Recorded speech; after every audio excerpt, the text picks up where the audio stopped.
Mga uri ng sahod. Una, sibuyas na sahod. Ito yung sahod na kapag hinati-hati mo sa gastusin, mapapaluha ka. Pangalawa, pampapayat na sahod. Ito yung sahod na habang tumatagal, pakonti ng pakonti, ang natitirang pangkain mo. Pangatlo, magic sahod. Ito naman yung sahod na konting kumpas lang ng kamay at abracadabra, wala na siya. Pang-apat, malabag yung sahod. Ito yung sahod na di ka sigurado kung kailan ito darating at kung gaano ito tatagal. Panglima, corning pelikulang sahod.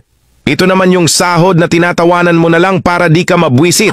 Pang-anim, konserbatibong sahod. Ito yung sahod na nakakawala ng inspirasyon. Pang-pito, baog na sahod. Ito naman yung sahod na kahit anong trabaho ang gawin mo, wala pa ring kalalabasan ito. Pang-walo, reglang sahod. Ito yung sahod na isang beses isang buwan lang dumating at tumatagal lang ng 3 araw. Alin sa 8 ang sahod mo? Mga uri ng sahod. Una, sibuyas na sahod. Ito yung sahod na kapag hinati-hati mo sa gastusin, mapapaluha ka.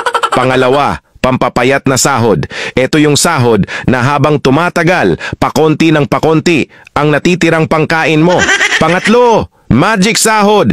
Ito naman yung sahod na konting kumpas lang ng kamay at abracadabra, wala na siya. Pang-apat, malabag yung sahod. Ito yung sahod na di ka sigurado kung kailan ito darating at kung gaano ito tatagal. Panglima, corning pelikulang sahod. Ito naman yung sahod na tinatawanan mo na lang para di ka mabwisit. Pang-anim, konserbatibong sahod. Ito yung sahod na nakakawala ng inspirasyon. Pang-pito, baog na sahod. Ito naman yung sahod na kahit anong trabaho ang gawin mo, wala pa ring kalalabasan ito. Pang-walo, reglang sahod. Ito yung sahod na isang beses isang buwan lang dumating at tumatagal lang ng 3 araw. Alin sa 8 ang sahod mo?